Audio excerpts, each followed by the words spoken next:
Hello, and welcome back to Learn English with Emma and Jones. I'm Emma. And I'm Jones. We are so excited for today's lesson because it's one of our favorite topics. In our last episode, we learned how to talk about family. Today, we're going to talk about what we do for fun. That's right. Today, we are creating the ultimate guide to talking about your hobbies and free time. This is how you make friends and build connections. By sharing what you love to do, you share a part of yourself. Because this topic is so important, we have made a super extended lesson for you today. We will cover everything: how to ask about hobbies, all the essential grammar, a huge vocabulary list for dozens of activities, and how to express your feelings about them. Our goal is that after this single lesson, you will be able to have a full, confident conversation about your hobbies and interests in English. This is a big one, so let's get started. First, let's master the questions. The most common and friendly way to ask someone about their hobbies is, "What do you do for fun?" or "What do you do in your free time?" You might also hear, "What are your hobbies?" It's a little more direct, but still very good. A great casual way to ask is, "What do you like to do on the weekends?" But a real conversation doesn't stop there.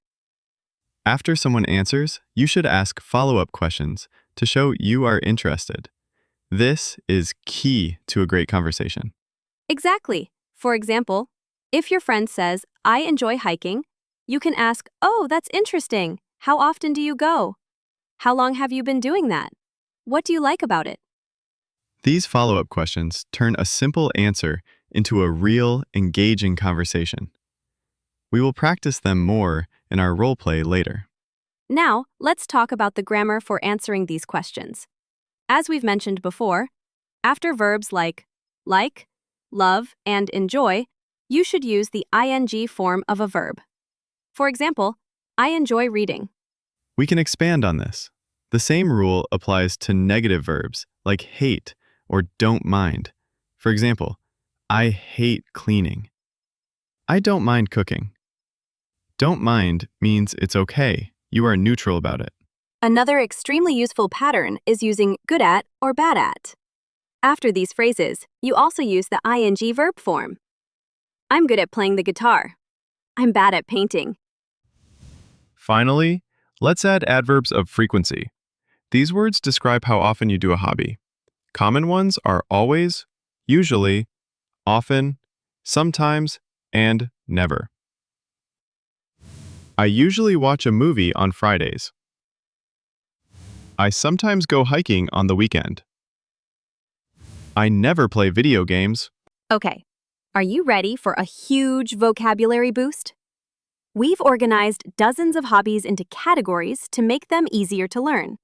Let's start with indoors and relaxing hobbies. These are things you do at home to relax. Reading books. I love reading books before I go to sleep. Watching movies. On weekends, I enjoy watching movies with my family. Listening to music. I'm good at listening to music while I work. Playing video games. My brother is interested in playing video games. Playing board games. We sometimes play board games on a rainy day. Next, let's look at creative hobbies. These are hobbies where you make something. Cooking or baking. I find cooking very relaxing. Painting or drawing. She is very good at drawing portraits. Playing an instrument. He is learning to play the piano. Photography. My hobby is photography, especially taking pictures of nature. Writing. I like writing poems in my free time. Excellent. Now for active and outdoors hobbies. These are for people who like to move their bodies and be in nature. Hiking. We often go hiking in the mountains. Cycling. Cycling is a great way to explore the city. Swimming. In the summer, I love swimming in the ocean. Running. He goes running every morning to stay fit. Playing sports. They play football every Saturday. You are all doing an incredible job. This is a very long and detailed lesson, and your focus is amazing. We are so proud of you. Before our final sections, if you are finding this ultimate guide helpful, please take a moment to subscribe to our channel. It's the best way to support our work and to make sure you never miss another one of our daily English lessons. Thank you for being the best part of our community. Now, let's learn how to share your opinion.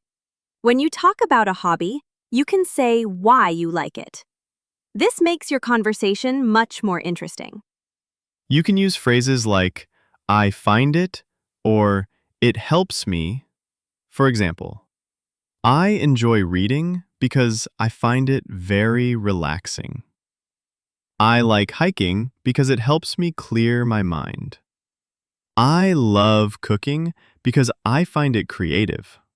You can also describe the hobby itself. Running is an exciting challenge for me.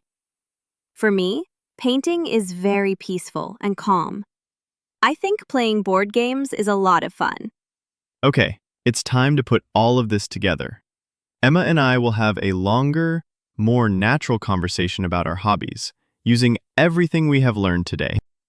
Imagine we are colleagues taking a lunch break together. Wow, I'm glad it's lunchtime. It's been a busy morning.